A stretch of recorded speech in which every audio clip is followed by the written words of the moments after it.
Pada suatu hari, seorang perempuan bernama Jen menjalani wawancara pekerjaan. Di momen ini, Jen diwawancarai oleh staf yang memiliki kekuatan super untuk membuat lawan bicaranya selalu berkata jujur. Lantas selama wawancara berlangsung, Jen mengakui bahwa ia adalah perempuan yang egois, kurang percaya diri dan kurang berambisi. Lebih jauh lagi, Jen ternyata tidak memiliki kekuatan super dan ia juga merasa tidak memiliki keistimewaan sebagai manusia normal. Adapun motif Jen untuk bekerja di perusahaan itu bukan karena berminat tetapi karena murni ingin mencari penghasilan. Setelah wawancaranya berakhir gagal, Jen akhirnya pergi ke suatu tempat. Di tengah perjalanan Jen, kita diperlihatkan bahwa setiap orang dewasa di dunia itu memiliki kekuatan super sejak berusia 18 tahun. Namun anehnya Jen tak kunjung mendapatkan kekuatannya meskipun ia kini sudah berusia 25 tahun. Pada malam harinya, Jen menghabiskan waktunya bersama teman dekatnya yang bernama Luke. Dalam kesempatan ini, Jen mengabari bahwa adiknya yang bernama Andy akan mengadakan pesta ulang tahun ke-18, sehingga Jen berniat mengajak Luke untuk datang bersamanya. Namun ternyata Luke tidak berminat sehingga ia akhirnya menggunakan kekuatan terbangnya untuk pulang. Di sisi lain, sahabat Jen yang bernama Carrie sedang menjalani pekerjaannya sebagai pegawai kantor pengacara. Dan ternyata kekuatan Carrie adalah memanggil roh dan membuatnya merasuki tubuh Carrie untuk sementara waktu. Dan sang bos pun biasanya memanfaatkan kekuatan Carrie ini untuk mengurus pembagian warisan milik orang yang sudah meninggal. Keesokan harinya, Jen pulang ke apartemennya dan menemukan Cass dalam kondisi memakai kostum superhero yang memalukan. Dan sedikit informasi, Cass sebenarnya adalah pacar Carrie dan mereka berdua tinggal di apartemen yang sama dengan Jen. Tak tahan dengan komentar negatif Jen soal kostumnya, Cass akhirnya menggunakan kekuatannya untuk memutar waktu sehingga ia akhirnya berhasil mencegah kejadian memalukan ini. Setelah itu, Cass berjalan-jalan bersama Carrie dalam suasana yang tentram. Di tengah momen romantis ini, mereka harus menghadapi penjahat yang mengincar uang mereka. Meski pelaku memiliki kekuatan untuk membuat tubuhnya tidak kasat mata, namun Cass berhasil menyerang pelaku dan langsung kabur bersama Carrie.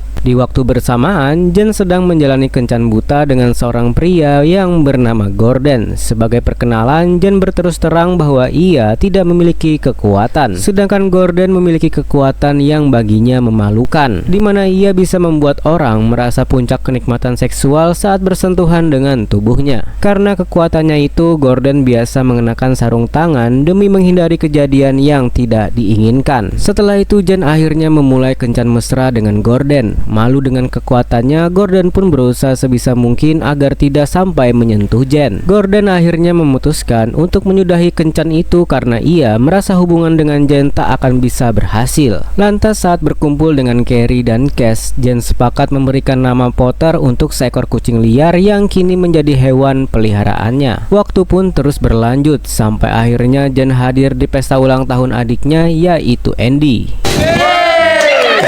Momen ini pun akhirnya mengungkapkan bahwa Jen dan Andy memiliki hubungan yang kurang baik karena ada konflik persaingan di antara mereka. Tak lama setelah pesta selesai digelar, Andy mendapatkan kekuatan supernya, yaitu fisik yang sangat kuat.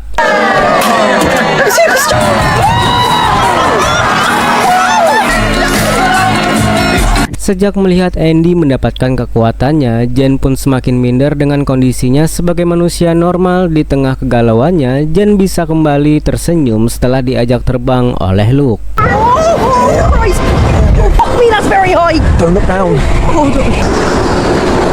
Sebagai orang yang menerima Jen apa adanya, Luke menyarankan Jen untuk mulai mencintai dirinya sendiri agar kehidupannya sebagai manusia normal bisa lebih positif. Namun sayangnya nasihat Luke belum bisa membuat Jen berbesar hati. Alhasil, Jen akhirnya menghubungi ayahnya, yaitu Martin, yang selama ini selalu bisa menenangkan Jen saat ia sedang stres. Yang mengejutkan, Martin ternyata sudah meninggal dan selama ini ia berkomunikasi dengan Jen melalui telepon dengan cara merasuki Carrie. Setelah itu, Cass dan Carrie menjalani misi untuk membantu Jen membangkitkan kekuatannya. Percaya dengan informasi di internet, mereka akhirnya menyuruh Jen untuk menyantap menu paling pedas di sebuah kedai makanan. Hasilnya, Jen gagal mendapatkan kekuatannya meskipun ia sudah merasa tingkat kepedasan paling tinggi. Demi menghilangkan rasa pedas ini, Jen akhirnya pergi ke supermarket dan meminum susu sebanyak-banyaknya. Namun tak lama berselang, Luke mendapati aksi Jen sehingga kejadian ini pun membuat Jen sangat malu. Setelahnya, Cass dan Carrie menjalani misi kedua untuk membangkitkan kekuatan Jen. Dalam misi kali ini, mereka percaya rasa takut yang sangat besar bisa menjadi solusi. Alhasil, Carrie akhirnya mengantar Jen ke klinik dokter gigi karena selama ini Jen sangat takut dengan perawatan gigi. Setelah itu, dokter menemukan gigi Jen yang memerlukan banyak penambalan. Guna melancarkan proses penanganan, dokter akhirnya memberikan Jen obat penenang. Meski sudah menjalani perawatan yang membuatnya sangat takut, nyatanya Jen tak kunjung menemukan kekuatannya. Karena hal itu, Cass dan Carrie diam-diam mulai menjalankan misi yang ketiga. Singkat cerita, dalam misi ini, Cass berpura-pura menjadi teroris yang menculik Jen dan memasukkannya ke dalam bagasi mobil. Jen lalu menghadapi situasi ini dengan santai. Alasannya, ia masih dalam kondisi setengah sadar karena efek obat penenang. Tak lama kemudian, Cass dan Carrie meluangkan waktunya untuk membeli makanan. Namun di tengah momen ini, mereka tak menyadari kalau mobil tumpangan Jen telah dipindahkan petugas ke lokasi yang lain. Lantas begitu mengetahui masalah ini, Carrie akhirnya menghubungi Jen dan memintanya untuk mengaktifkan fitur berbagi lokasi. Dan singkat cerita, Cass dan Carrie berhasil menemukan mobil Jen, dan sialnya Cass gagal membuka bagasi karena ia tak sengaja menghilangkan kuncinya.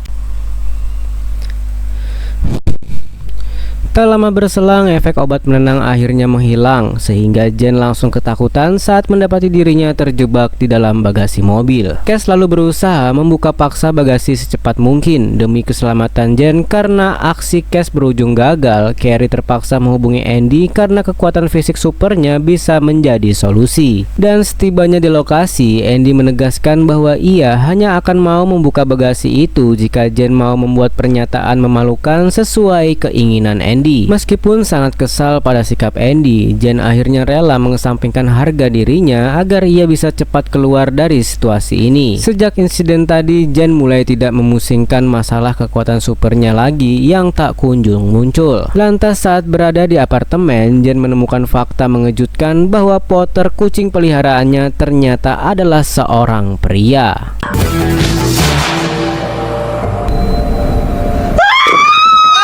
Jen lalu bertanya soal identitas Potter dan bagaimana awal mula ia bisa berubah menjadi kucing. Anehnya, Potter tidak mengetahui nama aslinya dan ingatannya sebelum berubah menjadi kucing pun juga samar-samar. Usai penyelidikan pernyataan Potter, Jen akhirnya berhasil menemukan fakta bahwa pria itu sudah berubah menjadi kucing sejak 3 tahun yang lalu. Atas persetujuan Carrie dan Cass, Jen akhirnya mengizinkan Potter untuk menetap di apartemen mereka sampai ia menemukan jati diri aslinya.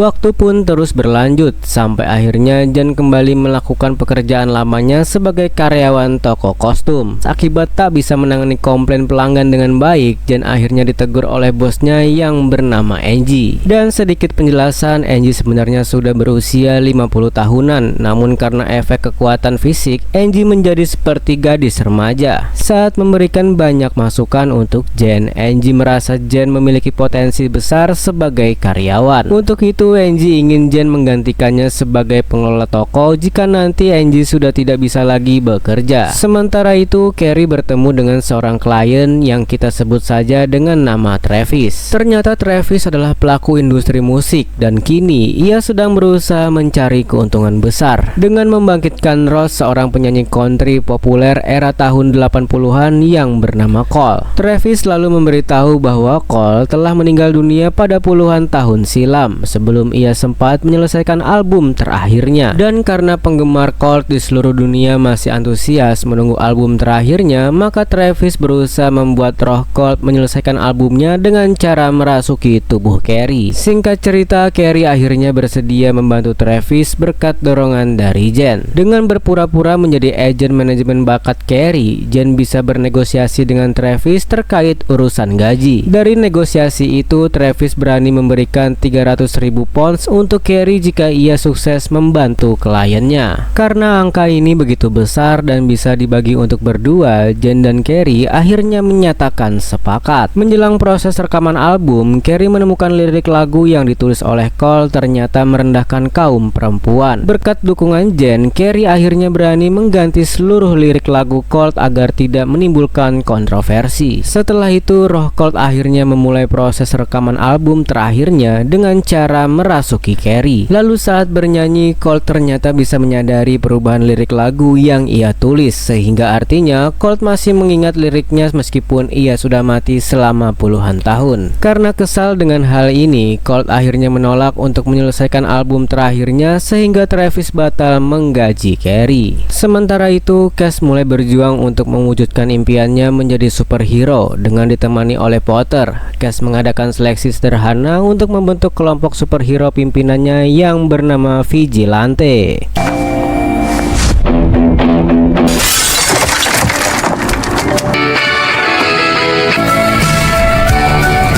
Not active all the time, but when it happens.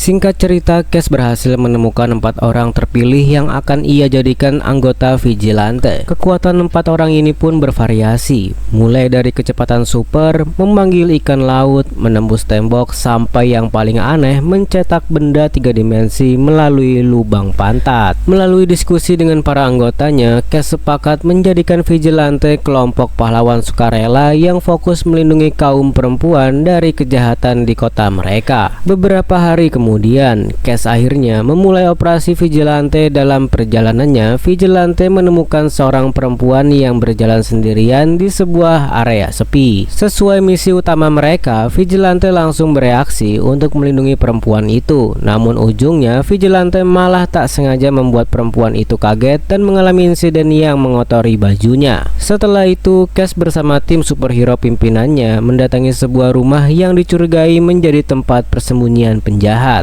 Atas perintah Cass, Ade akhirnya menggunakan kekuatannya untuk menembus tembok rumah dan membuka pintu itu dari dalam. Lantas di tengah aksinya, pantat Ade terjebak di dalam tembok karena tembok itu ternyata lebih tebal dari perkiraannya. Sialnya lagi, Ade tak bisa mengatasi masalah konyol ini karena ia sudah kehabisan tenaga untuk menggunakan kekuatannya. Cass akhirnya memutuskan untuk menunggu Ade sampai dia bisa keluar dari tembok, sedangkan para anggota Vigilante lainnya berpencar untuk melanjutkan operasi. Selang beberapa menit, Cass dihubungi oleh anggotanya bahwa rekan setim mereka membuat keributan di tempat umum. Demi mencegah masalah yang lebih besar, Cass akhirnya terpaksa meninggalkan Ade dan langsung pergi ke lokasi kejadian. Sesampainya di tujuan, Cass langsung menggunakan kekuatannya untuk memundurkan waktu dengan maksud untuk mencegah keributan itu. Sayangnya, kekuatan maksimal Cass hanya bisa sampai kembali ke waktu saat keributan itu baru saja dimulai. Dan meskipun Cass sudah berulang kali berusaha memundurkan waktu lebih jauh, hasilnya ternyata tetap sama saja. Cass akhirnya melarikan diri begitu mengetahui kalau ia akan diserang karena ulah rekan setimnya. Sementara itu, Jen memeriksakan Potter ke seorang dokter hewan yang bernama Wender. Sedikit penjelasan, Wender mampu mendengarkan isi pikiran setiap hewan yang ada di dalam kliniknya. Karena sebagian hewan memiliki pikiran negatif yang sangat mengganggu, Wender terkadang menutup telinganya dengan headphone dan mendengarkan musik demi mendapatkan ketenangan. Lantas dengan alat pendeteksinya, Wender menemukan sebuah microchip khusus hewan peliharaan di dalam tubuh Potter. Setelah data microchip ini ditelusuri, ditemukan informasi tentang alamat dari seorang pria bernama David yang diduga menjadi pemilik asli Potter saat ia sudah berubah menjadi kucing. Di akhir pemeriksaannya, Wender menyatakan bahwa Potter mengalami hilang ingatan jangka panjang karena efek transformasinya menjadi kucing. Demi membantu Potter menemukan jati dirinya, Jen akhirnya pergi ke rumah David. Namun sesampainya di tempat tujuan, Jen mendapati kalau David belum lama ini telah meninggal dunia. Saat masih berada di rumah David, Potter tak sengaja menemukan seekor anjing bernama Tito yang sering berseteru dengannya semasa ia menjadi kucing di sana. Demi mencari tahu masa lalu Potter, Jen akhirnya membawa Tito ke Dr. Wender. Usai mendengarkan isi pikiran Tito, Wender menyampaikan bahwa anjing itu hanya akan mau membantu Potter mencari jati dirinya jika ia diajak berpesta. Singkat cerita, Jen akhirnya membawa Tito ke sebuah tempat hiburan malam bersama dengan Potter dan Wender. Selesai berpesta, Tito akhirnya memberitahu hal yang berhubungan dengan masa lalu Potter sebagai kucing. Ternyata dahulu Tito biasa bertemu dengan Potter saat masih menjadi kucing liar di sebuah gang. Sayangnya hanya informasi ini yang diketahui oleh Tito. Setelah itu, Wender melepaskan Tito karena anjing itu ingin bisa hidup dengan bebas. Meski sudah berusaha mencari petunjuk di lokasi yang sempat disebutkan Tito, pada akhirnya mereka tidak menemukan informasi soal nama asli Potter maupun kehidupannya sebelum berubah menjadi kucing. Lalu saat merenung bersama dengan Jen, Potter menduga bahwa identitas aslinya mungkin tak sebaik yang ia bayangkan. Oleh sebab itulah, Potter kini mulai bisa menerima keadaannya yang sekarang dan siap kembali melanjutkan kehidupan barunya sebagai teman Jen, dan film pun bersambung.